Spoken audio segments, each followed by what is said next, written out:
Here we go. We'll call this meeting Capital Program Committee to order August 15th, 3:12 p.m. Present Jill Beath, Don Holgate, Christy Kickham, Howard Matz, myself, John Kitchener, and we have with us today Vince Murphy and Jeff Carlson, and of course Sue Carmel is with us. So we're here today to, well, get a motion to approve the agenda. Let's see, we'll have to do roll call. So on your motion, Christy. Aye. Howard. Aye. John. Aye. Jill. Aye. And Dawn. Okay. Aye. Thank you. This meeting is being auto video recorded. Anything you say or display will be shown on the town's YouTube channel. Please act accordingly. Comments for the chair, please, for decorum and to make it a little bit easier for the minutes maker. Let's see, we see no one from the public in Zoom nor here, so we will not have public comment. Minutes for review, guys, September 21st, 28th, and the 5th. Please take a look at them. They're in the packet. They'll be on the agenda for approval next week. Any revisions to the minutes of August 10th, September 7th, or September 14th? See no hands. Oh, John, do you have a hand up? No. Oh, you know what? I'm sorry, it's the mouse cursor. It has a little hand on it when it's over a face or a person. I'm gonna motion to approve those minutes, the August 10th, September 17th, 7th and 14th. So moved. On your Second. motion, John? On your motion, John? Sorry? Sorry. On your motion? Is there a lag? Yeah, you better go to somebody else. My thing's gone a little weird. Okay, Jill on the motion, Aye. Dawn, Aye. John, Aye. Christy, Aye. Howard, and I'm an aye. The ayes have it. Let's see, so capital request and out your discussion for natural resources. Jeff, I've got my tablet here and it's small screen. How many requests are we reviewing today? 6 or 7? Okay. I think like there's 7. 7. Okay, I just want to make sure I've got this in front of us. Why don't you go ahead? You've got the floor. I think, has anyone not previewed these? Well, I'm hopeful that we are going to get in the habit of having the department heads come in. They give us kind of an overview of what's going on, what the requests either symbolize or put into effect. And then we ask questions if we have particular concerns versus going through each request and having a presentation. Because all the information that's going to be in the presentation should be in the database. Just seems like more efficient use of people's time. If you guys want to have discussion on that, we can have it after this one. I'm fine with that. And that rumble from the AC. So Jeff, why don't you give us an overview of what your request, and then we'll kind of go from there. Sure, I'll try to give like a 60-second summary in all of them. So real quickly, just kind of in alphabetical order. Our first one is our yearly baseline data program. That's our water quality collection program. Our groundwater surveys, our yearly geographs and base solid surveys that we do. This is the 3rd year of this funding. We've had it the last 2, and it's been extremely useful. It gives us an opportunity to really evaluate all of our projects for what impacts they're having and to make adjustments to other things for water quality management and habitat management. It's really kind of the backbone of what we do. The next project in our list, Brant Point Shellfish Hatchery Pier. We've identified the hatchery as kind of a resilience need. And as recently as today, we even had conversations with the Coast Guard about their plans to update the Coast Guard facility in kind of a 50-year view. We're looking at the pier where it's in need of repair and some work. And to transition it from a pier that used to let boats get into the water and take it some storm damage to something that's a little bit more resilient height-wise, and help us protect that asset down at Brant Point for the hatchery. Still have usable shellfish grow out space and eelgrass grow out space that's there. So that's kind of a resiliency exercise for us. Next on the list is our climate action plan and sustainability framework.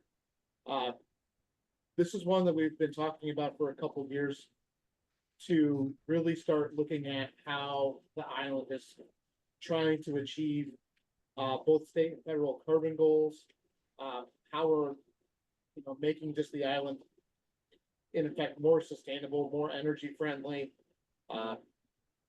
supply chain resiliency and things like that.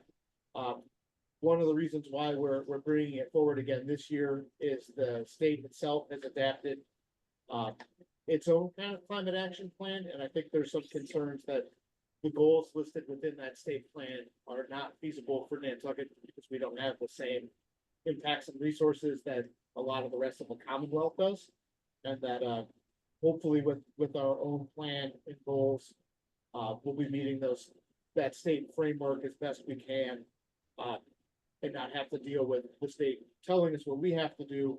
We can simply say this is how we're trying our best to achieve what the state mandate will be. The downtown neighborhood flood barrier. This is year 2 of a project. We're currently in a 30% design phase for the downtown flood barrier. It's really centered around the Easy Street bulkhead area first. We funded that through a CZM grant and some monies from the town and land bank. This is year 2. I will apologize, the number that was originally included in your packet on this was for $2.1 million.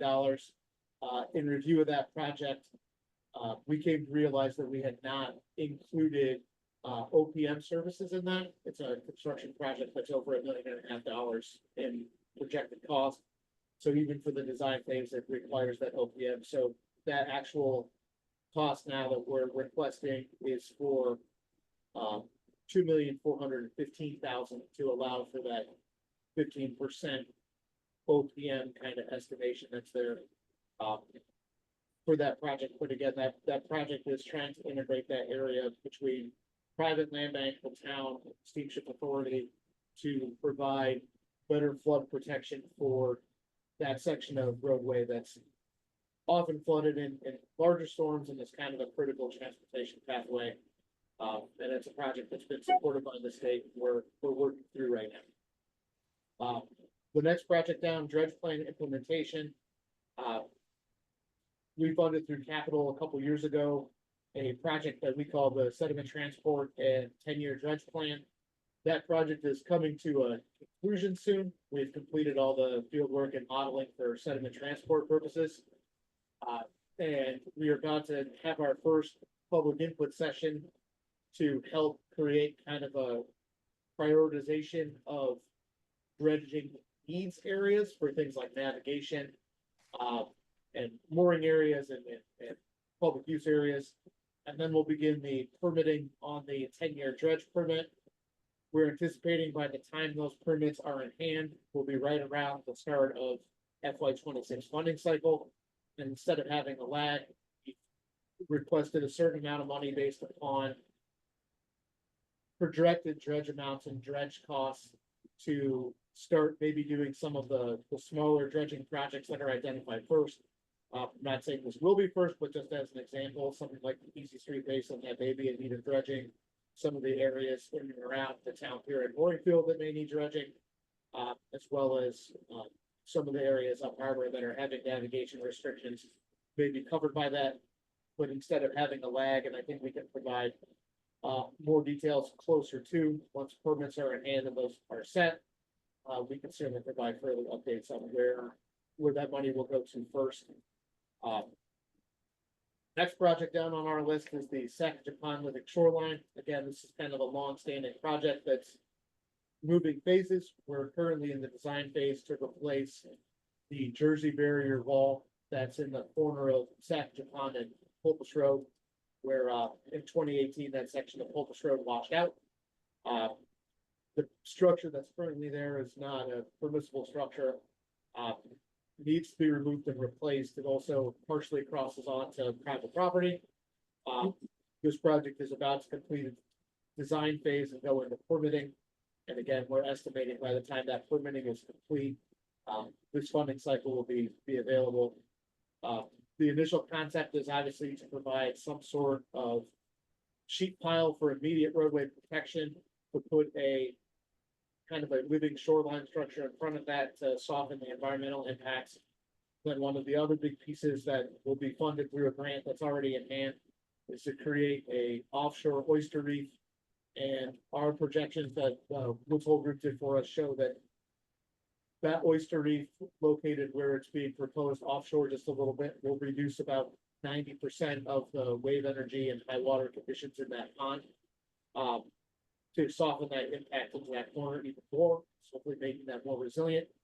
One of the big goals of this project too is to put something in place that, as we look at the longer coastal resiliency plan goals for that whole roadway section of the project, can be adapted to future alteration of that roadway.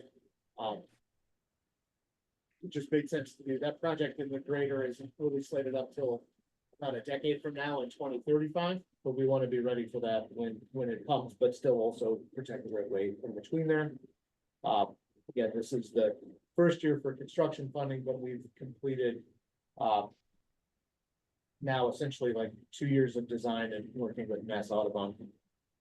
Last but certainly not least, we're proposing a Sacagawea Pond nutrient loading project. It's very similar to the project that we approved 2 years ago for Nantucket Harbor, where we look at watershed boundaries and groundwater flows and nutrient loading within that groundwater to better target management options for what's going to have the best bang for our buck in those areas, and to work within areas that are going to impact those ponds. We had kind of a measured approach here. We obviously did Nantucket Harbor first, as it's our water body of kind of greatest interest. It's the most used. Million different reasons why Nantucket Harbor was first. It's also the oldest. Sacagawea Pond's last real kind of nutrient study outside of our regular monitoring was completed in 2006. So when this would start, that would be about 20 years old. Our water quality specialist, Emma, reminded me today that she was in 3rd grade when it was completed. So it's probably time for an update. And what we're really trying to look at kind of long term on these nutrient loading things is to really be doing one water body every 2 years, and the 5 water bodies that we do of Nantucket Harbor, Madaket Harbor, Sacagawea Pond, Hummock Pond, Myakamic Pond, and Long Pond is with Madaket Harbor, that those studies and information and management recommendations will get refreshed every 10 years. But we'll be doing a study continuously on kind of a 2-year cycle. Hopefully that made sense. I struggle to explain that sometimes. So we don't get into a point where we're trying to play catch up, or we're using out of date information as much as possible. And again, that way we can have project designs that are more informed by current data and current impacts, as you know, instead of some legacy things that are there. Sacagawea Pond was chosen specifically this time, like I said, because Nantucket Harbor is currently underway and will be completed before this one starts. Myakamic Pond, as you guys know, is slated to get dredged hopefully as soon as this fall. We'll be done with permitting for that, so there's a really significant management activity happening there. Hummock Pond has received a chemical treatment in the last year, so another significant treatment of that water body. Madaket Harbor and Long Pond have arguably some of the better water quality of all of the water bodies, and Sacagawea Pond is probably in the toughest shape with one of the longer plants that's out there. So it seemed to us to make sense priority wise to do that. And also the pond ones are sometimes a little more simple than the harbors, both geographically. So that's a quick rundown on everything. Apologize for being brief, but happy to take any questions. Vince is with me too. If you guys have questions specific to things like the climate action plan, he's a much better person to answer that than me. But we're happy to field any questions you guys got. Okay, thanks. So I just wanted to double check, because I didn't catch in our data, we have coastal resiliency alphanumeric admin 23-005. So is that that's not one I think you mentioned, Jeff. Is that Sorry. gonna show up today, or is that gonna be through town admin? No, that was recently moved. I apologize for moving it up. It's not a form that I directly filled out, so I was just running through my list. That's the coastal resiliency planning money. That will be year for that money. We've had a lot of success with that. That was what kind of kicked off the downtown flood barrier. We're getting ready and have done some scopings for things like the strategic retreat and relocation programming. Been a lot of success implementing the coastal resiliency plan, and that would be year 4 of kind of continuing to go through the priority 1 and priority 2 projects in that plan. Okay, that's good. Well, for you all with the list of those. And the cost on that one, is that cost to carry over from the prior year, or is that the current request? That's the current request. Yeah, but we've been carrying that same amount year to year. Okay. Why don't we start with coastal resiliency, since it was the most recent one, and see if anyone has any questions at this point. Christie? I was just curious if, how that money looks each year. I mean, is it, does that carry a balance? Is it, not enough for what we need to do each year? Obviously, I think we all know it's, it'll probably need increasing at some point. I know that town administration had mentioned that, the flexibility for those funds is helpful. You know, we always like to attach things to something more directly, but, understanding the infancy of the whole entire program, but, over the last, say, 4 years, how have those monies, how have those funds looked at the end of each year? Are they expended? Is there a balance that carries? So we try our best to not have a balance on those year to year. And if we are, we obviously expend through as we go. One of the things that we have been successful using those for, the downtown flood barrier is a great example.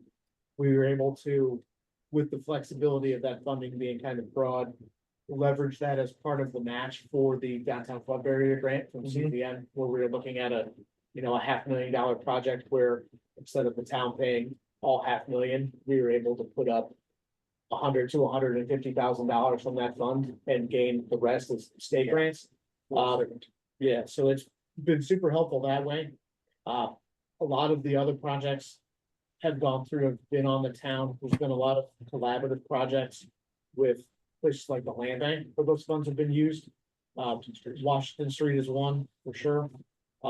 Again, there's stuff that is scoped and kind of waiting for some final review to go out for procurement. We'll see what those be. A good example would be the strategic retreat program. Some of those monies have been used for the Baxter Road retreat planning. So we're looking at using some more in the very near future to assist with the erosion at the wastewater treatment plant. And that's going to come out of the most recent year's money. We're getting towards almost all of it every year. yeah, so we're not carrying a lot, but Yeah, I mean, I know, we do a similar sort of process for sidewalks and cobblestone repair. Yeah.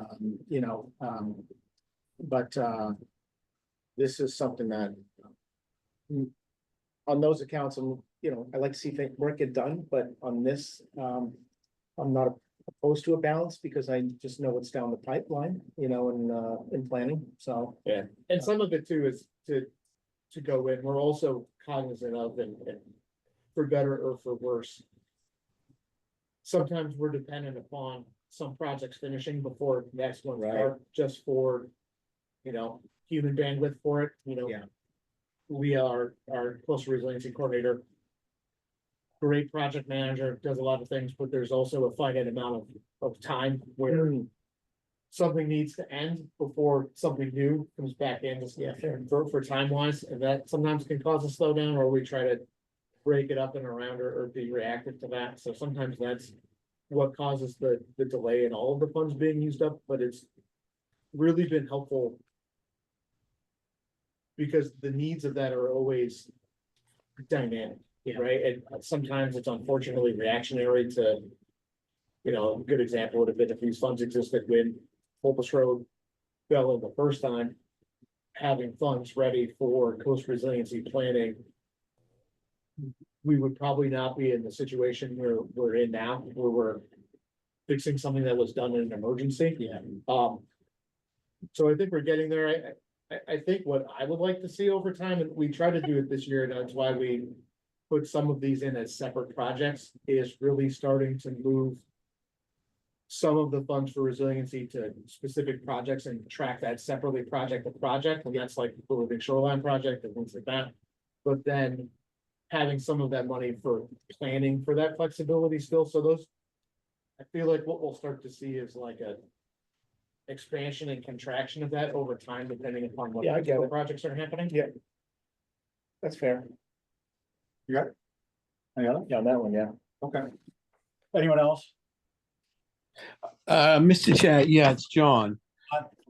It would help me if, I'm new to this, and we got Sue gave us all, I think last week, the natural resources sort of overall plan, and as you said, something's missing here, and it came for full year 26, the total is 11,820,000. It would help me before we dive into the individual projects to know what the full year 25 number was, so that I can just get a feel for, is this, where does this stand compared to either one or two prior years? So, because without that, I'm kind of struggling to understand. I understand the individual projects, but I'm trying to understand what the totals look like. So is there any way, my question is, what is the 24 and maybe 25, 2024 and maybe 25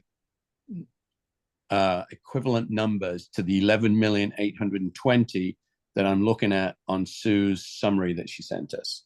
Thank you. So, thanks, John. So why don't we do this in two parts? The first part is we'll have Jeff or Vince see if they can give us at least a ballpark on that number. And then I'll address the programmatic side of it. Sure, I think we can, I know Vince was quick to bring it up that It's at the bottom of the package. in FY 24, our total number for natural resources for capital projects was $6.6 million. Again, that was, most of that, 4 million of that was, the Myakama Pond dredging money. That was $4 million, $1 million for coastal resiliency planning. And then, our baseline data showed up for the first time. That was $500,000. We had our harbor plan money for 150, and then we had some vehicle replacements in there and some supplemental funding for Saginaw Ponds Living Shoreline at 250. The following year in FY 25 was, I'll call it a down year for us, where we had It was the year we finished like some major a projects. lot of those projects wrapped up and we were kind of into implementation, but we had the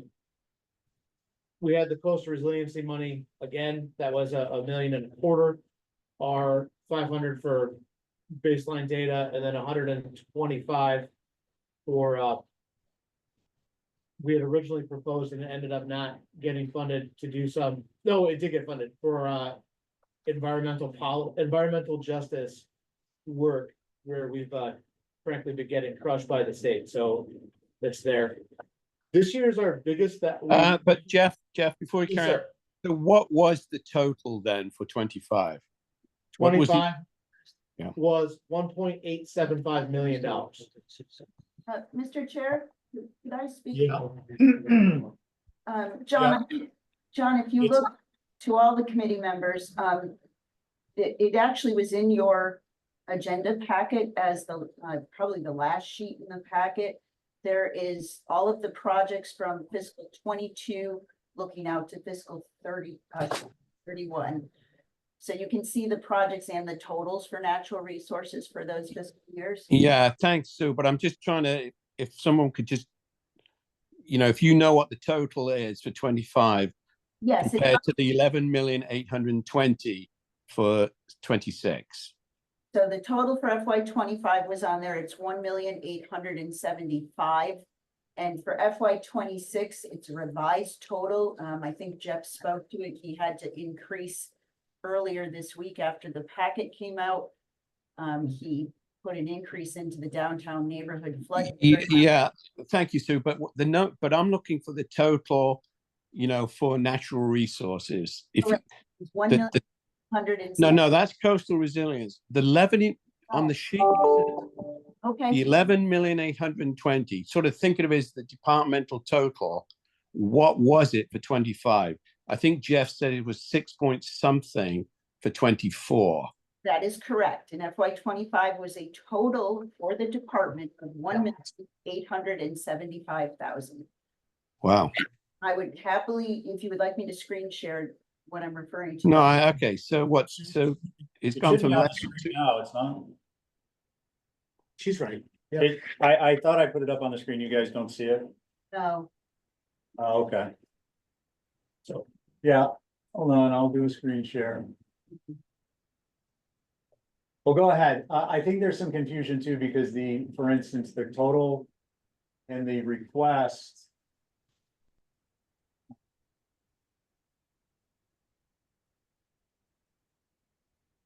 Or from the others.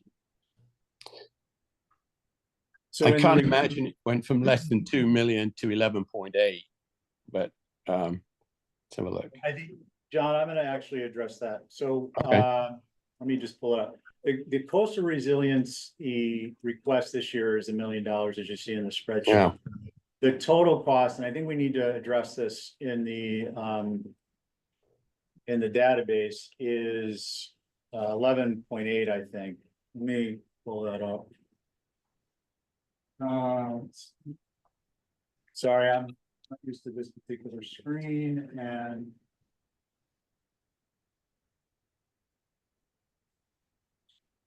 Yes, well, the total request amount here, if you look.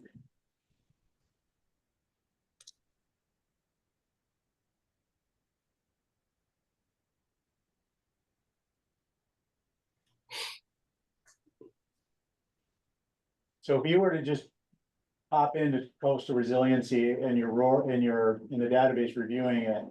This cost of 10,200,000 is confusing because it's total cost of the project versus the current year request, which is $1 million. And Yeah, there's, this is the sheet, Mr. Chair, the one you just went off of, the spreadsheet that had, yeah, this one. So I'm just trying to, for this and for future departments, I mean, one of the things that I look at is, well, what's the total then? So that we can understand, no matter how, what kind of priority we want to give to things, how is it looking versus prior years? So I think there's probably, I'm just trying to get my head around natural resources going from less than 2 million to almost 12. But, we can take this offline if you'd like for later on. But for me, it's also going to be a basic question. yeah, I think part of it, John, it's a valid question. You're getting your feet underneath you on this all. Part of it is that last year, funding didn't get approved at some town meeting, some didn't get put through here. We recommended for an out year. So those requests come back as long as they're recommended for an out year is valid, and or supported by town admin. So, I get your focus. I'm not as personally concerned about what a year-to-year difference is. We may have, for instance, a department that has cyclical costs that total $10 million every 10 years. So the litmus, to me, it's not necessarily relevant, including because of the fact that you have some projects that are planned, 5-6 years in advance, and then they show up as a relatively large dollar amount. But I understand what you're saying, and I think the numbers are, we've got the numbers in front of us of what it was last year, what it is this year. We recognize your point that it's a big jump, and I think the question then is, Jeff, can you explain that to us? Sure, absolutely. So there's a couple reasons why we've had a significant jump. One, our programming through town admin and the select board has expanded significantly in the last few years. Things like dredging hadn't historically been with us and are with us now and implementing that. The other part of that is a lot of our planning efforts are all coming due, right? So like I said earlier, the dredge plan is about to be completed that we've funded, and we're moving from planning phase to implementation phase, and the monies. And the monies are different, where the plan itself may cost $500,000, but to do the work costs $2 million or whatever it may be.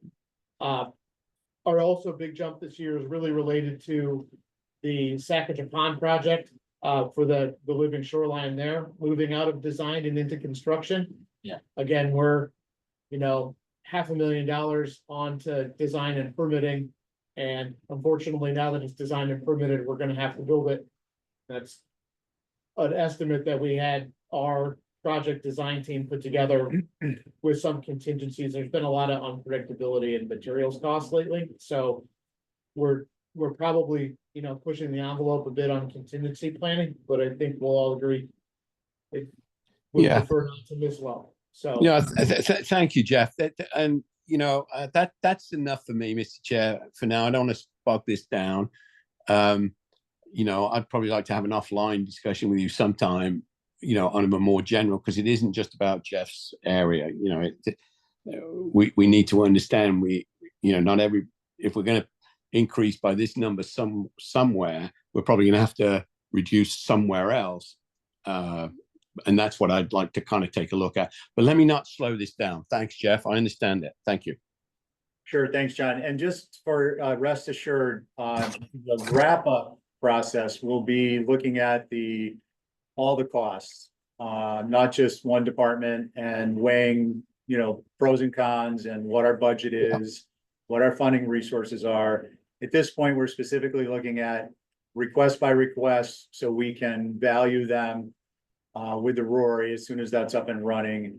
And then the next step is to take a look at whether the valuations we have are somehow countermanded in a sense by how much money do we have as a community to spend, and what are our priorities, and how much would be as a capital exclusion, and how much of that money would be as a 2.5 override or not. So those are big structural issues that we'll deal with in the appropriate context at the appropriate time. I understand. John, go ahead. And really quickly, I know this doesn't come up often. The Myakama Prime dredging project's a really great example of this too, is we come to you guys with the total project cost and what we believe it's gonna be. But we still seek things like grants and lots of other opportunities, or we seek other partners, whether it's something at the land bank or private citizens or people that are interested to help offset that cost. But sometimes those, obviously, grant cycles don't run on the same cycle as our capital planning cycle. So we may go through this process and a grant gets announced where they're offering, I'll use like the Sackatcher Pond one this time. There's a $2 million grant available to construct something like that we'll certainly apply for and are hopefully competitive and can prevail. And the cost to the town will go down. We just have to unfortunately budget for what it's gonna totally be, so we can still do it. But we'll certainly seek as many opportunities as we can to help offset costs. Yeah. Sometimes those rely on, Christie. you need to, sorry, No, it's fine. it's just a comment. Sometimes those grants rely on town and community support to be able to, Sometimes they gotta be shovel ready and Yeah, all yeah. kinds of things that are there, so. John, did you have something to add? No, I'm good. I understand. And all I'd say, Stephen, is I think I'd appreciate spending an hour or two with you sometime offline. Let's just put it, so I can understand some of this without having to bog down everyone else at the meeting. But for me, I'm always available for a cup of coffee. Okay, good. Thanks, Jeff. Sure. Anytime. I'm available too, if you got any project Yeah. specific ones. Yeah, which is where we haven't jumped into liaisons, but we're gonna talk about that a little bit later today. Okay, so I'm just gonna comment on this, I don't see any hands up. Sue, I understand there may be reasons within the database, but when these get pulled forward, I'd like to see if we could please, in addition to the changes, the enhancements, we'll see a cost at the top of a particular request. But I think I'm still sharing the screen. Coastal resiliency shows up as a cost of 10 million, 0.25 million, and the current year request is 1 million. There's a couple others at least that are like that. The Satchika Pond living shoreline is up around 15 point something, but the request is significantly different. So I'd like to see if we could have that, have these cross-referenced and reconciled to what the actual, so that the cost reflects what the actual cost this year is, as opposed to trying to dig into the data to figure it out. More particularly if it's not going to be at the heading of each of the pages like we talked about. So I can address that because when you brought the screen up, I was a little alarmed as well that it showed that. Brian and I met with the developers on Monday and went through a couple of things, this being one of the screens. It is supposed to be pointing toward the current year dollar value request. So what that is showing right now, because I just looked at it, is the total of all the years combined for coastal resiliency. So they just have it pointing to the wrong data. I'm emailing them as we speak to make sure that that gets corrected. Yeah, and just so that you're aware, and so that they're aware, they're having an Ajax table reference integrity issue, which is, if you let him know that, he should know what it is. There's, I'm having that problem as well, so thank you. yeah, there's some lines crossed in the database. It happens. It's not the end of the world. And so we need to do Rory's. That's a good suggestion. Okay, sounds good. What's next? Any questions on the baseline education program? Choose this, by the way, Sue, this sheet Yes, I that do. Sorry. you provided, the spreadsheet is very helpful with the years past, and we appreciate that we have that access to that again. I thought it would be helpful. That was why I tried it this time. Yeah, no, good stuff. We used to do that a few years back, but I think when we were trying to advance well, it doesn't matter. I heard somebody and I wasn't sure who it is. Did Jill or Dawn have a? It's Jill. I just want to know why the baseline's going from 500 to 2.5, and you might have said that, but I think I missed that, Jeff. It's the same problem that we just had. It's only 500, but it looks like the software is totaling up all of the years. The Oh. investment, Yeah. Yeah. Jill, if you remember a few months ago, there was a bunch of enhancements. We were having the software put into place, so they're slowly, I shouldn't say slowly, they're rolling those out. So it's a little bit of a glitch right now. It's just reading the wrong field. I'm gonna email them and have it corrected so it shows So properly. it's going to be 500 again? Yes, Okay, Yeah, gotcha. so that's what we were talking about having reconciled. Yep. Okay. Any other questions on the baseline program? And I will say, go ahead, Chris. I I'm mean, sorry. just on that, if you go to the Rory costs and funding, it does break it down. Yeah. If there's a question. Yeah, so here it's 500, but in the database, it's the collective for the whole cost It is. for the projects. So that's gonna get squared away. If someone would remind me, I think for all of our brains on a Thursday afternoon, next time guys, because when you crosstalk, it gets picked up here and the minutes are gonna be difficult, especially since we're getting a new minutes maker eventually. Okay. I will try to remember, and I hope you guys will help me to remember that we should review current year requests in the order that they're showing on the spreadsheet that Sue provides. It'll just be simpler for everyone. Okay, baseline we did, Brant Point Hatchery. Any questions on this one?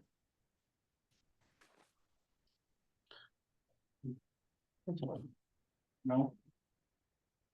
It's just hard to see anything.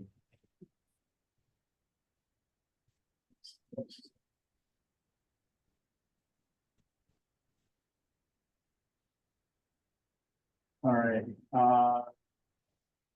when we're driving and running a meeting, it's more difficult.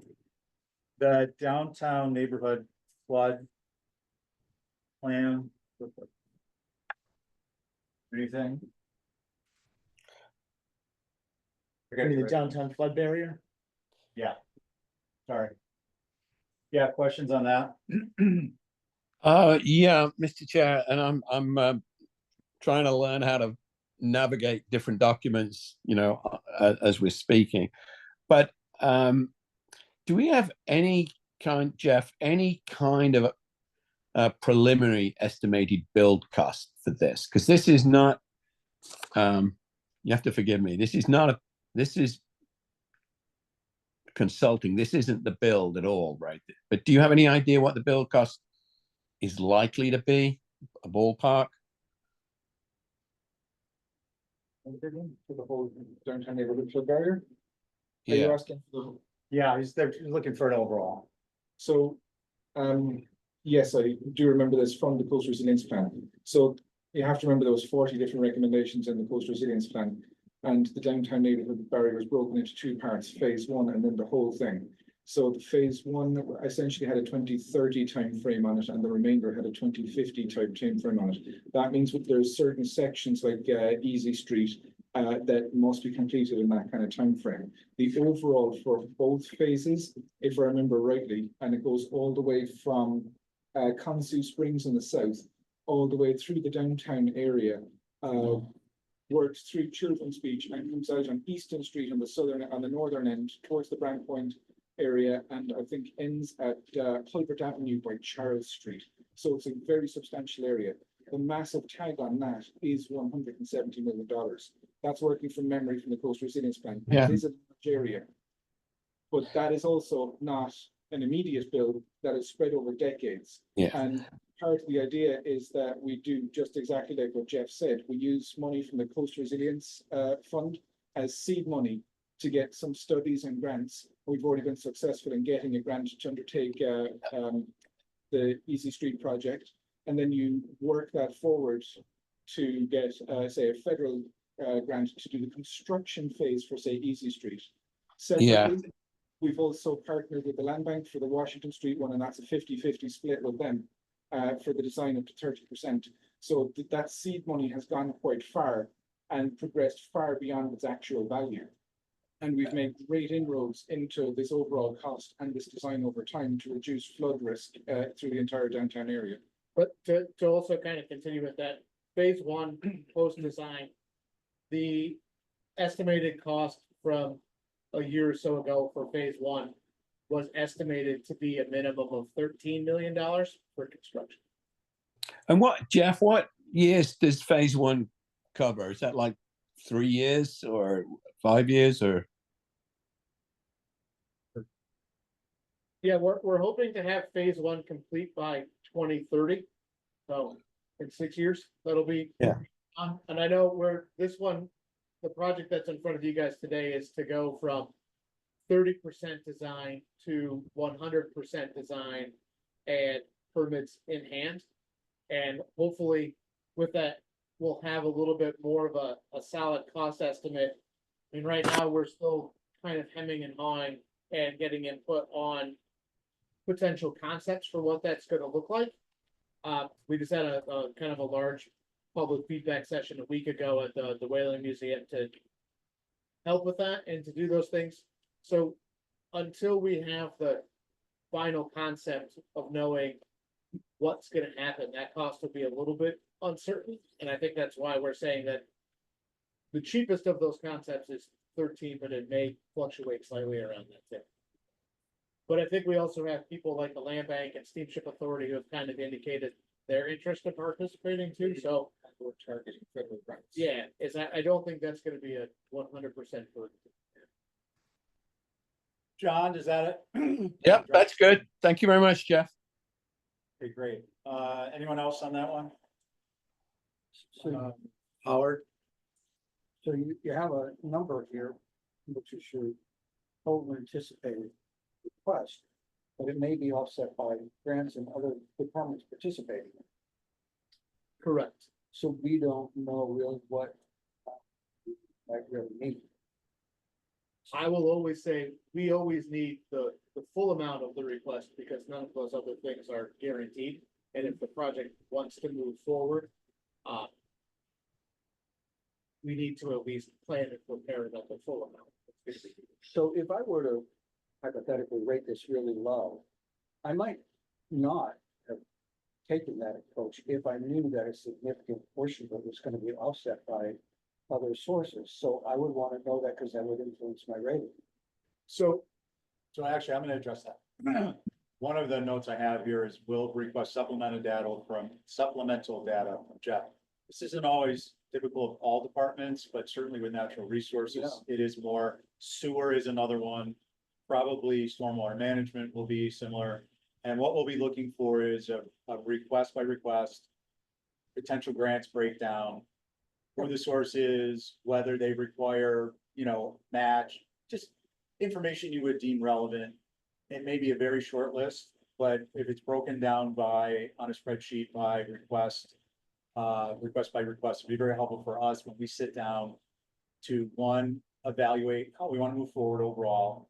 Two, when we make our report for making notations and footnotes. So there's a couple other areas of utility I won't get into. It's not, relevant to discuss now, but that will be one of the things that we'll ask for. Certainly, that's something we can provide.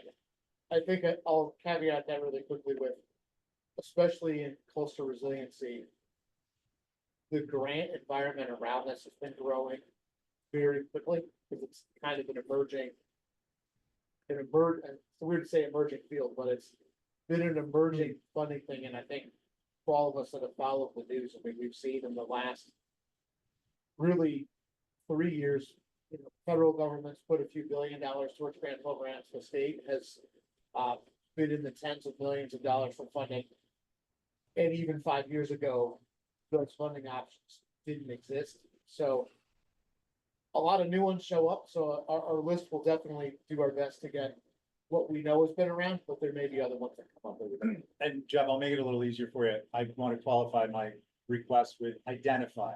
So if you've got something that's identified as a likely, perhaps as opposed to a, moonshot, put down identified likelies, and the other stuff, if it comes up, we'll always accept supplemental information.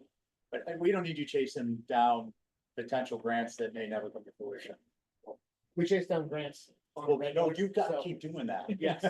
We try just as don't need much- you telling us As much about as we can, trust me, I would rather spend someone else's money. Okay, well, that sounds good. We appreciate it. So we got two notes here for this meeting is the database reconcile the costs, correction, and grants broken, identifiable likely grants reporting. Okay, any other questions on that one? Yes. So when I look at Howard? your page of your cost breakdowns, and I see how you add up to $2.4 million, I guess I don't maybe have a good idea of how you put the numbers in the boxes that add up to 2.4.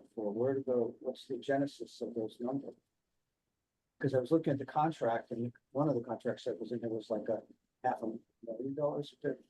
So that's the current project. We'll just kind of put it in as an example of also for what the 30% design is. Let me bring it.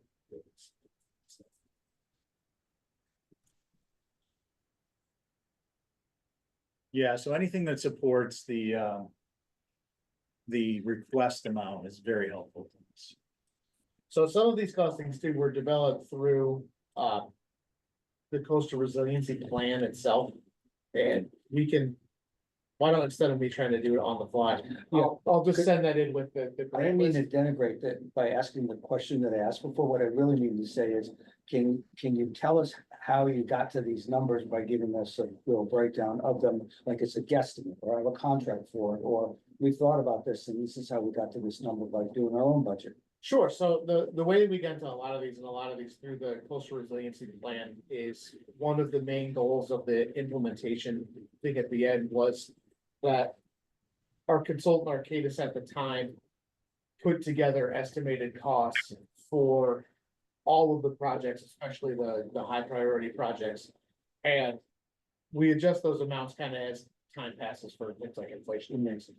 And when we did the 30% design, we essentially took the whole number for design and used 30% and then got to there. I think we could provide a clearer breakdown of that, if that would be helpful for everybody. Yeah. But that's essentially how we got to them is we used our consultant to put it together. We kind of check it to current times. And update it as necessary. And again, I apologize for the request in the boxes there being for 2-1 originally.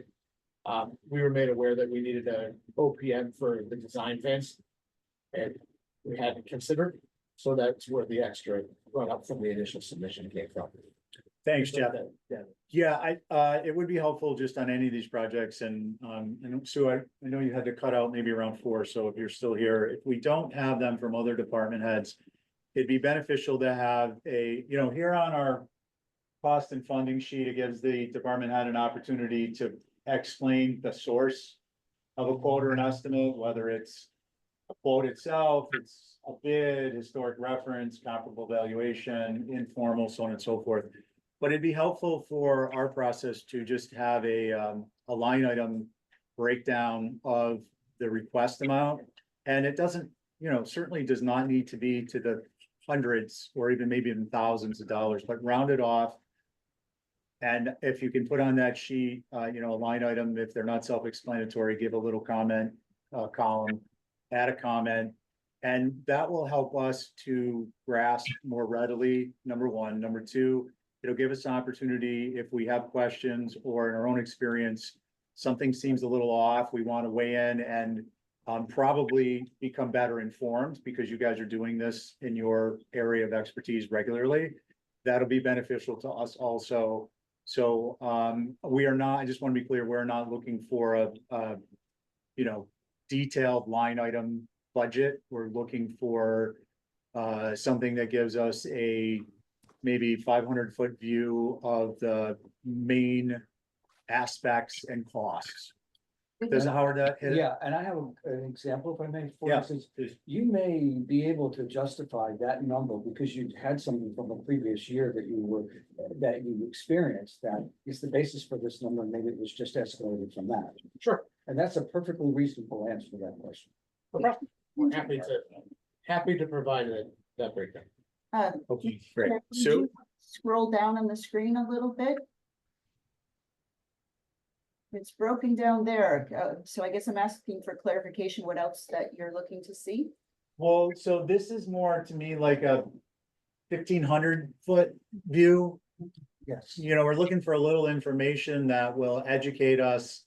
These are very, when we designed the database, we kept these very generic. They're not specific to aspects of a particular department's area expertise or anything like that. So we're looking for a little bit of meat on the bone, but we're not looking to have super detail. No, that's the problem. Departments. Does that help at all? No, Kind of- I will ask the departments, they may or may not have it, but I certainly will request it. Okay, yep, thank you so much. You're referring to the funding amount? Is that what you're referring to right now? Yeah, Just note, okay. yeah. I mean, because we have an idea here that again, these are project manager, the highest level breakdown is when we design this. These are the highest level of categorization that you would normally find in project management, depending on the project, Yeah. but for capital development. And we're looking for like one level down that maybe breaks down. Just to substantiate the validity of the scale of the number. Yeah, so I think what you guys are looking for, and just make sure I have this right, in one of the documents we provided for this, we had the 30% breakdown. Where it's just the tasks with a little bit more information. But for then what I'd like makes to up know those where tasks. that number came from. Yeah, no, that's How no did you problem. get it? Okay, and then the other thing that in that same vein, on the spreadsheet that we have, you have your 11,000,008. But I didn't really have a feel for, is all that money of each of these items going to be 100% spent in fiscal year 26?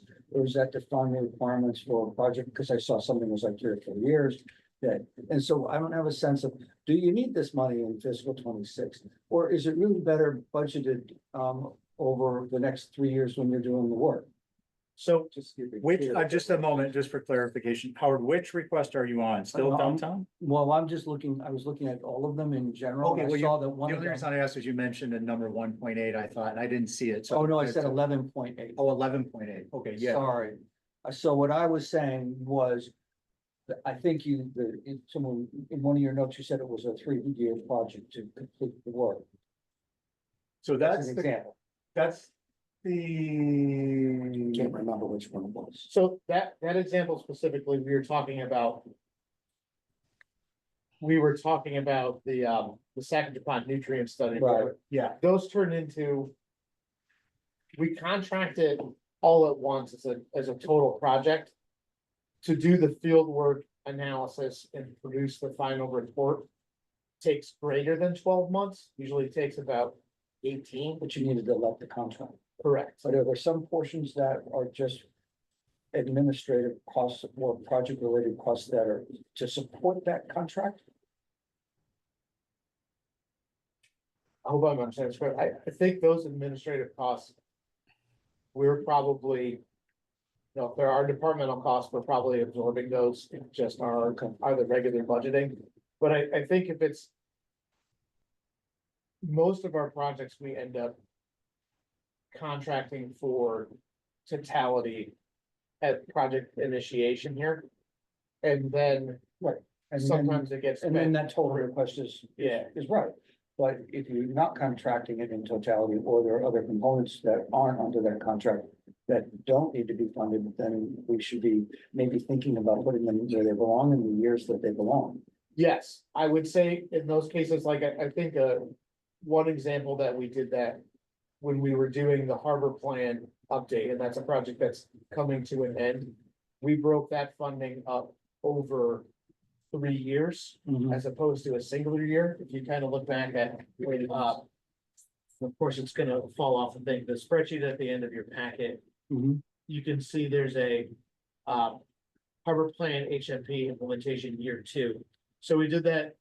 The first year was 100, and then the second was a year, and then you'll see a third year at the bottom of that. We broke that up over 3 years. Because that project was gonna extend. Right, And and that was the question that I'm asking. for Yeah. you to- As you go back and look at this spreadsheet again, could we, if some of these numbers really don't belong in fiscal year 26, then we should know. I will take a look. We typically try to. Put them in as single year requests. If we know that's gonna be the case, if there's one that's not, I'll certainly make a note, but I'll definitely. Definitively answer that, at least in Yeah. writing for you guys to see, but I think the ones we put forward are all intended to be. Contracted and executed within fiscal year 26, even if the project itself extends into fiscal year 27. So that's the global question. No, I'm with you. I get it. I just wanna, that point's well taken here on our. Viewable through the print preview. For requests that have a net effect on operating budget the first year, we don't, just to be clear. We're capital program, not finance committee. But if there's a project that means a new position is required. So we created a field for this information to be added. I just had heard something about, operating expense for staff. So typically, we won't track an expense that has. An annual cost per project for an established position, because that comes out in the wash. With the annual, the operating budget and the review by finance committee. And the process of reviewing the operating budget through town admin, reviewing department heads and the projects and so on and so forth. The only time we'd be reviewing personnel costs is if it's new, because it's part of the package. And for instance, if somebody came in and it was, using hyperbole, $10 million for in-house engineers the first year. And it was, $300,000 construction costs, again, hyperbole, we would be able to say, oh gee, $10 million for engineers. Oh yeah, we're creating an engineering division. Yeah. And that's something that fits in under a particular project with respect to capital program. I'm not suggesting anyone's gonna do that, despite I keep thinking we should. But in the end, we'll save a lot of money. Anyways, that's just on I encourage everyone to look through the print preview and try to educate yourself on what the headings are and what the spreadsheet values can be input. And those are available. Joe, okay, let's see, downtown neighborhood, Brand Point Hatchery. And I just want to remind, or let you all know, it's about 4:15, so And I need to we go. keep our. We gotta go. Okay. Let me ask this, before we weigh into a particular request, just wrote, does anyone have questions on a request that they'd like to make sure gets addressed? Well, we have everyone here and Jeff and I do. Christie. The, Actually, I'm sorry, hold on one sec, just Yeah. so because we'll get lost in discussion. Is there anyone else who has a particular comment or question on a particular request? And I can't see. I don't see hands. Okay, Christie, please go. the shore barrier for Zach, Sackatoon. Uh, Are you, I know you're talking about doing something and then doing additional work down the road.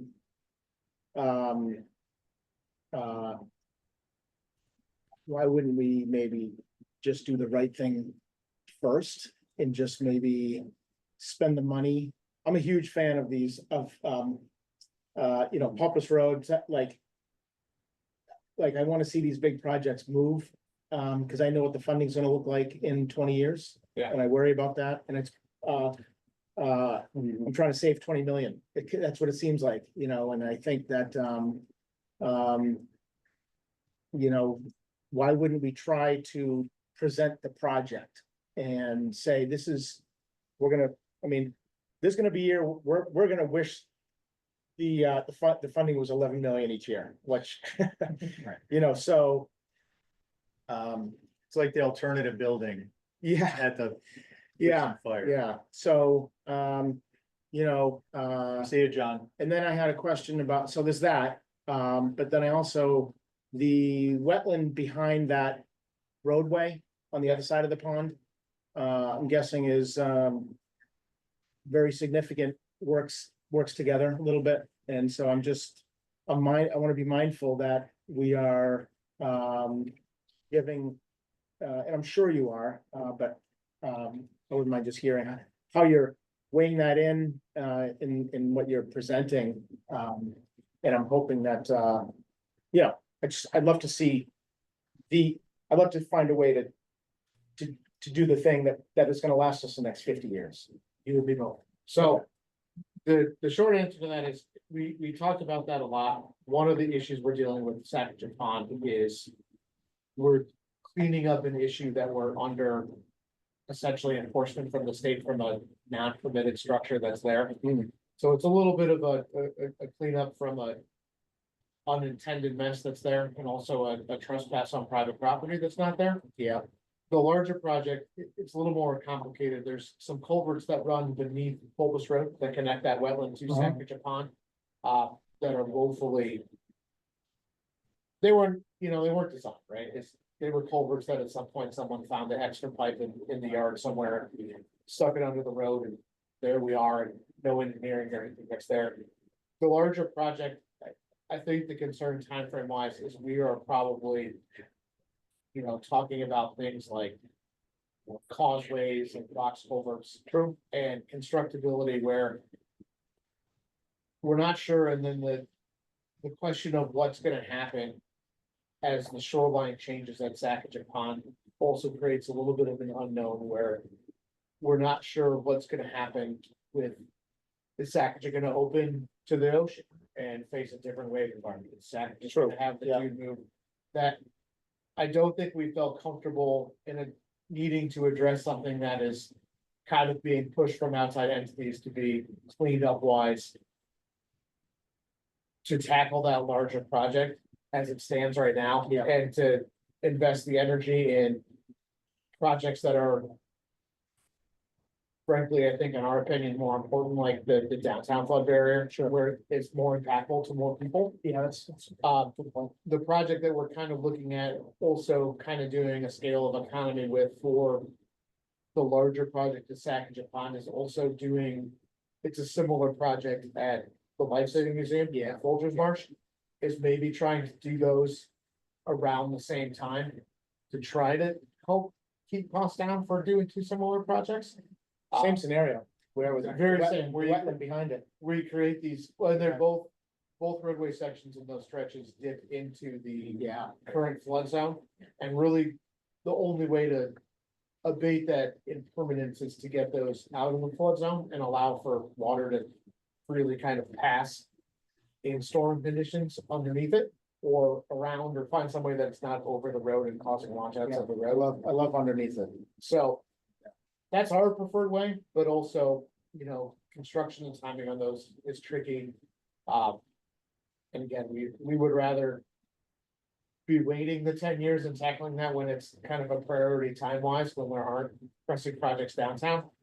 Fortunately, we're cleaning up an issue that wasn't intended to be created, Yeah, so. Anything else, Christie, on that one? no. Okay, John?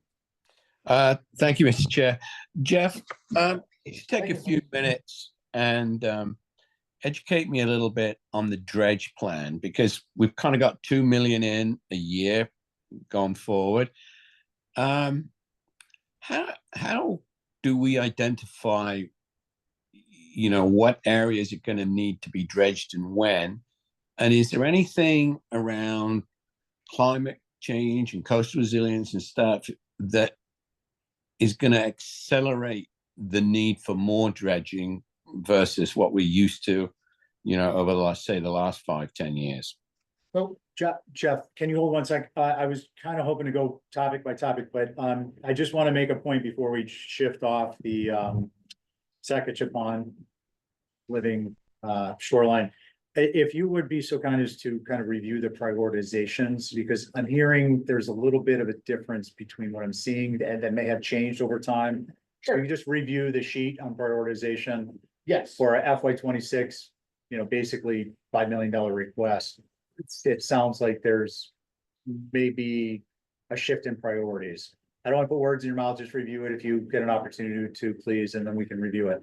And then back to John's question about. Yeah, sorry, Mr. Chair. I thought you meant, did we have a particular question on any of the ones? And so you could sort of move on if generally, Yeah, but no, that's fine. I get it. sure. Okay. So I'll give a little intro and I'll turn it over to Vince. 10 minutes. But the short answer is when we look at the dredge plan, one of the main goals was to have an understanding about how sediment moves through both harbors, Nantucket and Madaket Harbor, and deposits and erodes, primarily so we could understand how to make sure that we're effectively dredging. And then the other part of that equation is then when we have that material, if we're gonna use it for beneficial reuse for, coastal resiliency purposes, whether it's to build up dunes or beaches, that we're gonna be putting those things in areas that they're not subject to immediately going back to right where they started from, and they're providing that reuse component that we're looking for. So we're efficiently using kind of what can be kind of an expensive material, but something that we're gonna be generating through maintaining our channels of navigation, or to help with, habitat management, or to help with resiliency, frankly, for making sure that, sediment's not accumulating and causing problems or displacing wave energies to areas that are important. But it's to have a total understanding of that system and how it's working. So the first phase of that project was the sciencey portion, and that's the part that's coming to conclusion. And once we have those, obviously, we weigh in those needs for resiliency purposes. We bring in a public component for needs identification for, where we're seeing issues of navigation or issues of impacted, sensitive habitats. And then we also look at the third component of, where beneficial reuse is needed to help mitigate coastal impacts and potential erosion, and reuse that material effectively. So that's really the hopes, and this first amount again is to not have the plan and permit linger on the shelf for one of the 10 years that it's available, is to start and maximize that time. And then hopefully, as we get into years 8, 9, and 10, you start talking about refreshing that permit, that you're collecting data as you go to make that process simpler and hopefully a little bit more cost effective. And to maintain this dredging program where you're maintaining your navigation channels And also providing a resource to the town to use for beneficial reuse for coastal protection and, beach and dune nourishment. Okay, good. that's very helpful. Thank you. Any other questions on that one, John, or any others? No, that's good. I'm good. Okay. Let's see here.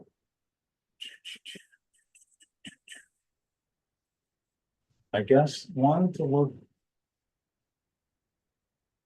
So. There we go.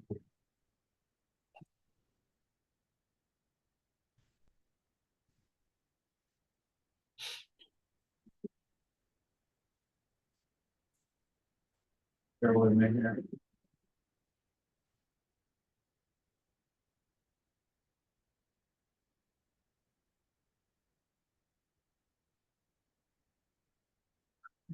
I may have had a question on this one. I think I looked at the supplemental docs and I might have answered it.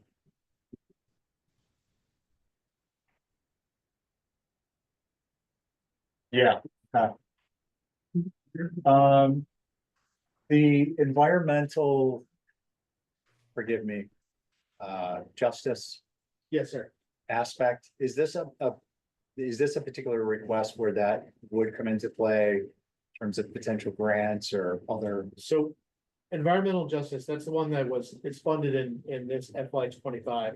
As an overall? As an overall, is really what we're seeing statewide is you can't permit anything or apply for grants without taking into account your environmental justice communities and how you're engaging and providing benefit to those communities, especially if you're working within the mapped area. Or within a mile of the mapped area. Or a mile, yeah, which is pretty much everywhere out here now. Yeah. We have 6 kind of centered around Mid Island, but by the time you get a mile out, it's pretty much everywhere. So we're tending to find that we're seeing a lot of consultant work that's coming in where we're recycling a lot of information and we're paying things for multiple times. Where we really feel like developing that on our own and having that as a town and using that consistently will provide us the benefit to that, hopefully provide us an actual meaningful engagement strategy with the EJ communities that we do have to get people involved. Number one is kind of the main goal, but to also be able to say, we're coming in for permits. We don't need to pay you guys to do this because we already did it and we're keeping it up to date. Just file this with everything and we're all set to go. And it's gonna be a benefit to the town, to the land bank. To any other, probably of the nonprofits that are doing large scale work in some of these areas. But it's really, in all honesty, it's a huge focus of the states right now to do this. But it's also something that the state is providing really very little guidance and zero resources to actually do it. They're kind of saying, you guys have to figure this out and get this information to us for how you're gonna accomplish this. And it's just, I think we felt that doing it on behalf of the town would be more meaningful. Because we can tailor it to the needs that are here instead of trying to like make something that they're developing in Revere, where it different challenges. And it seems like, we've tried some small scale things to go with it, but I think a Nantucket tailored version of it that we can use consistently would be an amazing benefit for everything. And it did directly feed into so many projects, including this one. So you're basically developing a baseline data set that you're gonna update periodically or as required for, if there's an aspect of, or aspects of a particular project, either with you or the town, that requires a little bit different information. So it's more of a mandate as opposed to, is there a source of grant funding for any of this in relation or no? Not really for environmental justice, because I think everyone's trying to figure out what they're doing, so they haven't really done that, and then. For things like climate action plans, the state was interested for a bit, they developed what they felt were enough. relevant examples within the Commonwealth that they said, we're no longer gonna fund these 3 grants, we're moving on to something else. So, So, and with respect to specific projects, there's not a bank that says we weigh the validity of this particular project over another particular project with respect to environmental justice. And because it relates to environmental justice and it makes a difference, we want to help fund this project that's So- outside of I can environmental explain this justice. a little bit better, if you Yeah. don't mind. sure. So there's different types of environmental justice groups. There's ones related to race, there's ones related to income, and there's ones related to language isolation. Yeah. And on Nantucket, we just have ones related to race. Minorities, between 25 and 49% of people living in 6 mapped areas that are categorized as minorities. And when you look at the racial breakdown, that comes down to essentially Hispanic, Latino, and African American. And the whole purpose of environmental justice is to go to those communities, engage them so they're not left out, and then have them work on these projects. So it's an initiative that effectively has no money attached to it, but forces communities to engage with these groups to make sure that they're not left out, that they don't suffer environmental hazard, that we're not trying to do something in their community that could be detrimental to their health, detrimental to their economics or energy usage, or anything to do with how they might have access to open space, access to waterfronts, availability for things like going shell fishing or anything like that. So it's a way, it's not got any money attached to it, really. It is So it's kind of a yardstick to prevent inequity on projects. Correct. It's not a source of grant monies to promote projects. I will Or say, at least not now. The one thing that we have seen is Thanks. sometimes you can get bonus points on grants right now. If you have like a solid component for that, that's a way to maybe, you know, if you're tied with one project and they look at it and say this is providing a real environmental justice benefit. Probably breaks the tie for you. Gotcha. Okay, because I seem to recall when we met with you last season, there was some type of a benefit grant wise. And I'm not suggesting that you should do it for that reason, but I just. So was we had to curious. do it for the Matacana Pond grant that we received for $1 million to do the dredging there. Had a pretty substantial environmental justice component that we had to provide to them, where we were looking at everything from our environmental justice communities on Nantucket have a higher rate of asthma amongst newborns, and how this project is not going to impact it. Like, that's the level of stuff that they Wow, dig into yeah. sometimes. We had to essentially address category by category. But again, for $1 million in grant funding, it's a worthwhile exercise. Well worth it. To do. Yeah. So I think from our end, it's we have a lot better understanding now of the level of detail that they're looking for and interest, that we can do all of that in advance. Right. Share that townwide and say,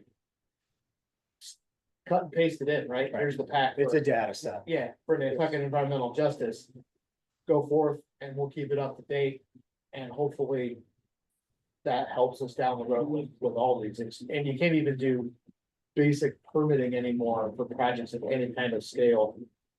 Without doing a complete environmental justice workup to get like NEPA certificates and things to open up state permitting. Because they're requiring them to be completed now without like setting clear guidelines and regulations for what's required, so. So the environmental justice funding that went forth is developing the data set tool, which is utilized to further the initiative of. Yeah, and then also includes, you know, some level of outreach planning and engagement planning for how to actually genuinely engage these communities to hopefully participate, and I guess you create opportunity and hopefully you get participants. Be really great if we did, because I think there's a lot of value to be gained. No, that's helpful. Yeah, that I was curious because the grant aspect of the lottery request comes up in our discussion regularly, and that was an open note from last year, is to what extent is there gonna be environmental justice grant monies? And it sounds as if clearly that is not, at least currently, not the direction it's taking. It's a mandate, it's a scorecard, it can help, but it isn't, there's not a source of money involved.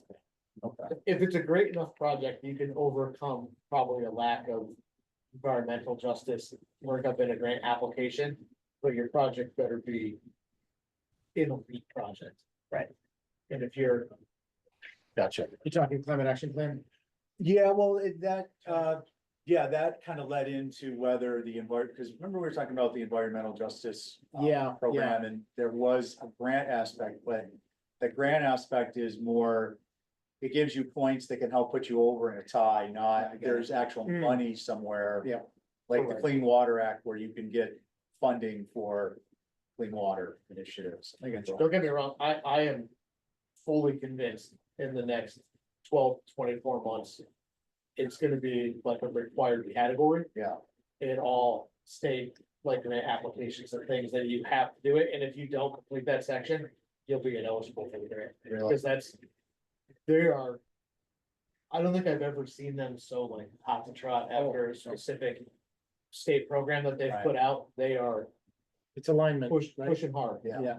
Yeah, well, then we're well positioned for it, you know, and it gives us an opportunity to kind of get ahead of the curve and get where there is grant funding involved. Respective of a particular type of natural resources or sewer, then we're out of the game. Okay, thanks, that's helpful information. Christie, You guys may have already spoke about it. The climate action plan. Does that cover sort of, what we're just talking about, where you need some sort of that vehicle to be sort of the background for things to sort of align to? It does play into it, because for the climate action plan, you need to have environmental justice understandings of who's more negatively impacted. So say you live on I'm just gonna invent a scenario, say you live on a street that has high density housing and no trees. There's no shade on your home, so you're spending more money on electricity because you're more exposed, because it's no blockage. If you're in a nice leafy suburban street, you have probably shade trees all around you, you spend less on your energy bills. So there's an environmental justice and equity there. So one of the things that the climate action plan will do will be find ways to fix those inequities from the environmental justice side. But the real big thing with the climate action plan, to go into a bit more in that, is we have some other state mandates that are on the way.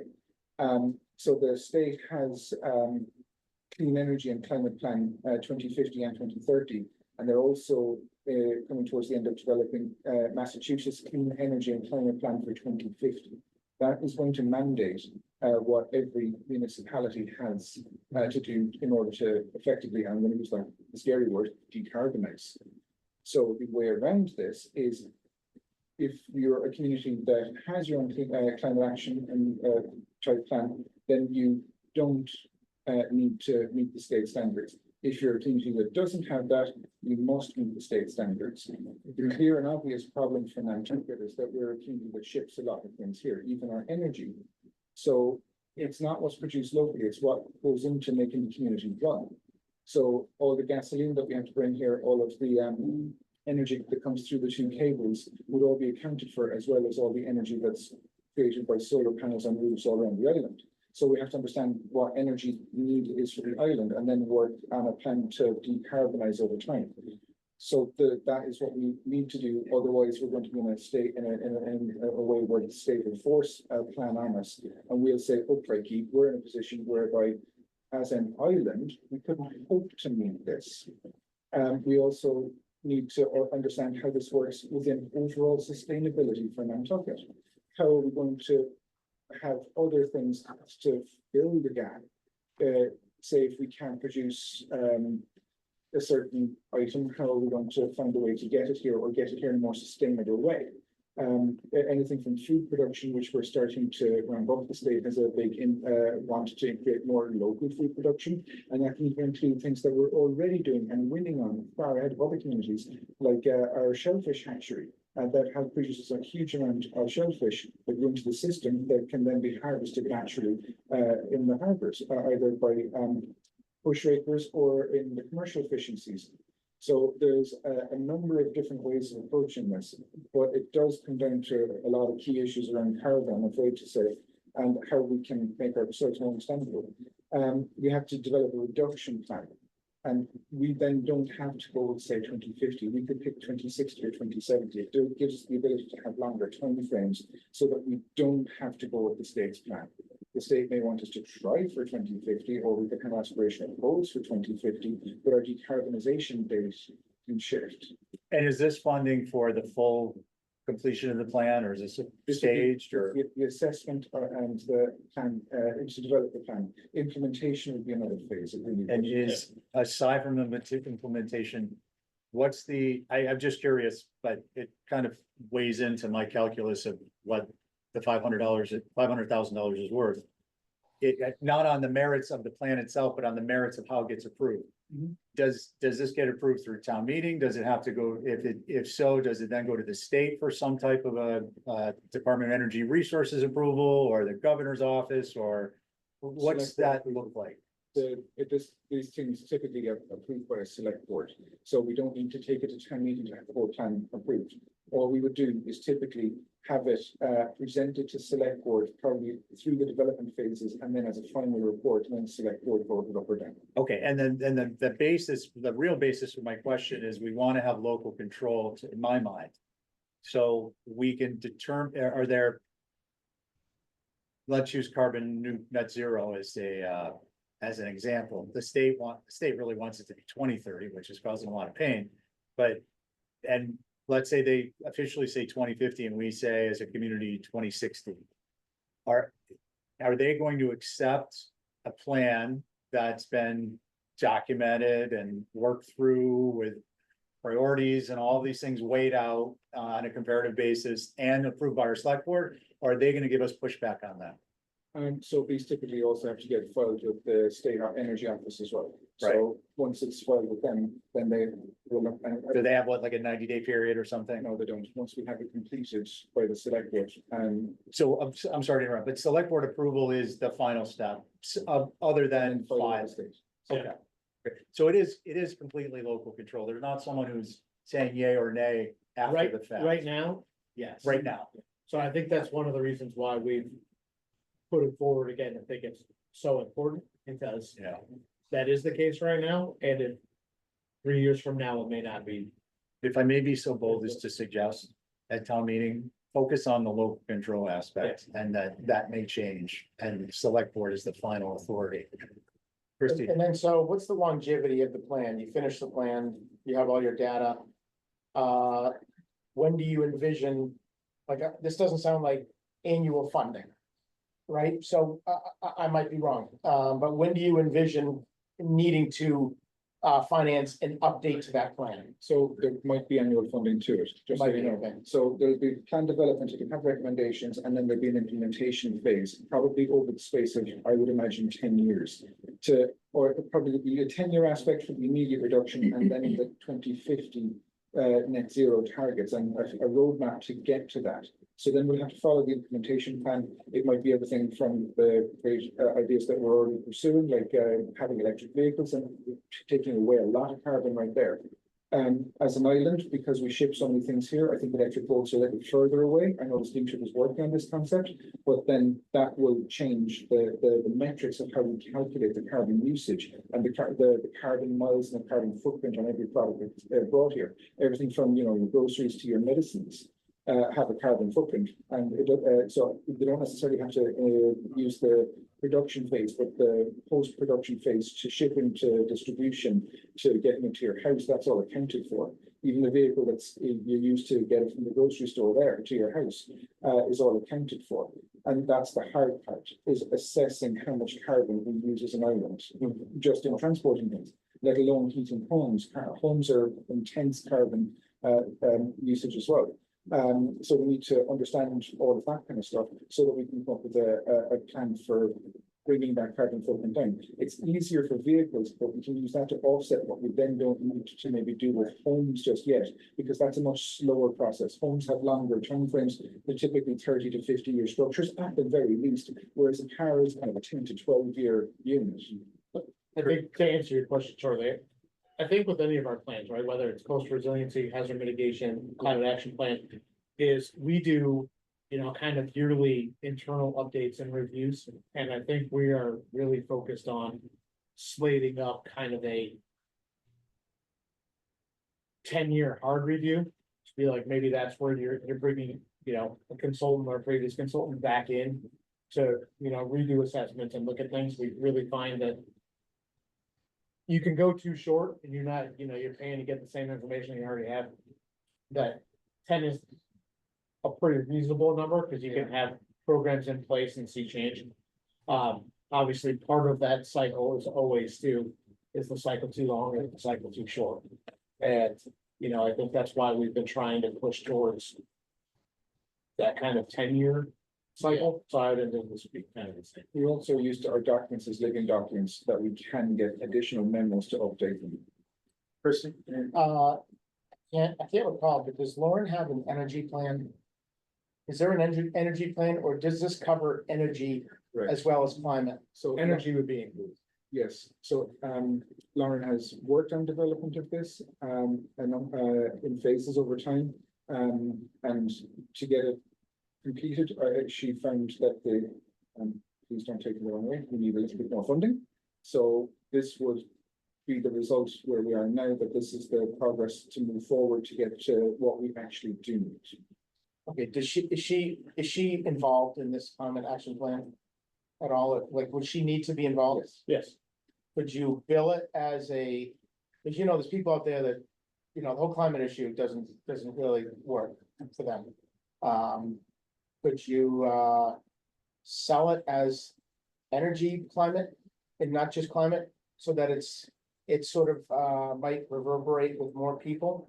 I'm just trying to think, because I know we didn't approve it last year, just for the sake of just infancy, I guess, and just kind of trying to put our heads around it, but And that's what we did You know- as well. We did take your feedback from last year to Yeah. include sustainability. yeah, It wasn't like last year, it was just a climate action plan. This year it's a climate action and sustainability framework. So it is using the lessons learned from last year to try and give you what we're talking Now, about. I certainly think if it's titling, including something about clean energy, may be possible. I know we originally called it a climate action plan, because that's what the state calls theirs. So there's consistency in that titling, but yeah, I think we can provide some detail. I'd be careful with clean energy. People are gonna associate you with wind turbines and you're gonna sink it. So, Yeah, maybe. so there's no, the state has no, this isn't a projected assessment, final assessment basis. There's no requirement from the state that you're doing this and, you're doing the calculations and then you're proofing them after the fact, right? The way that they're approaching it is they've already Currently. developed their 2050 decarbonization plan. Right. It's when, and this is not a question of if, it's a question of when, and it's. No, Vince, I'm referring to the basis by which you determine you will reach annually or however it is. They're not asking you to come back to do a projected assessment and then to say, oh, this is what we thought was gonna happen. We've looked, and the fact of the matter is through additional happenings and actually implementing this plan, that we were off here and we were beneficial here and we've adjusted our plan accordingly. They're not looking for something like that. No. Or at least not currently. Okay. On the other end of it, I would suggest, only with respect to capital program involvement, the efficacy of something like this. What I mean by that is the capital program position, I don't want to make a recommendation on something I don't think is going to be eventually adopted or approved. And that involves community support. So I would suggest giving, discussion that happened at town meeting and reflecting on that a little bit, that there needs to be some more people at the table than just consultants and staff leadership. There need to be some community members who I'm not looking for it, believe me, that's not what I'm suggesting, but there needs to be more than outreach of So sampling and surveys. There needs to be people sitting at the table who then can stand up and say, hey, look, this is what this is about. So I think we would probably look, and it's the same process that we put forward for harbor plan, coastal resiliency plan. I actually think you'd have to put a citizen-based work group together to do that. And I don't really think there would be another way. I think you certainly would bring someone in to help facilitate and provide some of the, data and, consultation, but I ultimately 100% agree. I don't- Framework and guidance. Yeah. And then. But I think it's gonna be a group of whether it's 7 or 9 or whatever however they get appointed to that number, it'll be that group of people that's gonna have to sit down and work with the facilitator and staff to come up with what's reasonable for the community to do, right? I don't think you could ever ask a consultant to be like, come up with things that people here will like to do, like, Well, you're not going to. Sometimes it goes that way, and I just, Yeah. the reason I'm asked or I mention it is I think it's good to hear. And I would, in terms of my supporting it individually, I want to support something that, I don't want to spend money on something I think is not gonna get out of the gate. Yeah. With that in mind, I think it would also be beneficial to mention, not only is this local control, but it's uber local control. It's individuals who want to get involved, helping to shape this climate action plan. I think you'll get a lot more support for it if people understand that. It's a different type of discussion that we've had very recently as well. When we were looking at the repeal of the stretch code. Yeah. At this time, that just came up, we were thinking about having some kind of committee, a standing committee potentially. If the select board was willing to that one, that could look at energy issues and climate issues for Nantucket. So myself and some of the team that were working and to see what we could do with the stretch code and how that would work over time if it were repealed or not. And ultimately, we rejected the town meeting vote rejected that. So okay, there was stretch code, which is great thing. So we were thinking about how would that committee be formed? Would it have key staff or people from the energy industry, or would it have people from the consulting industry in Ireland that do lighting energy efficiency in homes? People who do PROS ratings, all those kind of people, would they be the interested parties? We've already kicked this around a little bit, so I guess I'd like to explore that more. That's a very nice way to. It sounds to me like, this out. yeah, it sounds like you guys are in the general thrust of it is all I was, Yeah. but I think, I would just add to what Vince has said is, I think broad-based, getting people involved, you have to go to people where people are. If you're gonna bring, you gotta go to where they are and their own spectrum of these topics, and bringing a diverse group to the table, I think could be beneficial. Hopefully not as long as the short-term rental discussion work groups, but something that would be helpful for the community in spending this money. And I think for me, the reason I'm getting into this level of detail is it's important because this money that is spent is going to determine how and why, where a lot of other money is or isn't required to be spent from state mandate versus local determination. And it might be beneficial to actually work in some type of some aspect of that. So not only are you leveraging local control now and getting it approved, but you're putting in an anchor for local control in the future. If you, that might be like an aspect to put in there. Or savings. Yeah, Or savings. yeah. I mean, that's a huge component of the coastal resiliency plan is the economic benefit of doing those projects against the factor of loss if you don't. Yeah. It's a big component. I think this is similar. I think that's why we kind of view it as the same kind of process, so that it's kind of the same scale of importance in our eyes, I guess. Yeah. For, it's weird to talk about existential threats to the way we live, but that's what it is. Yeah, we're gonna be here tomorrow. So, So it's tough in that context. Yeah, it's a existential thing to think about. It's hard, and that's why a lot of people have issues with it, believing it, because it's hard to believe your own reality some days. Yeah, no, I get it. Well, look, that's all good stuff. Really appreciate that. I think that's a great way to, bright in terms of illumination and whatnot, to be pursuing those types of things. So I'm glad you reminded me of the motto you guys have used in the past, because that's helpful. We are at that point where I think we've gone through the request. I have a feeling there may be a couple of questions that'll pop up. You guys have got the idea about identifiable grant funds. If you could break that down, that'd be helpful. On our end, we'll have the database folks reconcile the cost of the individual requests versus the total cost that's showing up. And, I think we're in pretty good shape. Oh, you were gonna do some of these, cost breakdown from 500 feet. Yeah, we'll send all that stuff to you. Okay, yeah, that's fine. And then we'll, Sue will inform us once we have it. I want to thank you on behalf of the committee for coming in. A couple hours, but hopefully time well spent for you guys. Absolutely. And Christy, John, Don, any last comments for these guys? No. All right, so thanks again. Right With that, I would like to see, let me see, we did minutes. Rory revaluation, I think we're cooked at this point. We're waiting for updates to the database in order to actually be doing the Rorys, the line item changes and some others. Anticipating that for next week when we have our next full member, whomever it is, I'll get them up to date. Get their valuations and we'll finish the programming. Christy, you're gonna maybe work up some thoughts on rolling stock so we can Yes, take I that off will. the agenda. I will. And department liaison assignments, we'll talk about this next week. Hopefully we'll have more members and we'll have a full member list. Date of next meeting is next week, August 22nd at 3 p.m.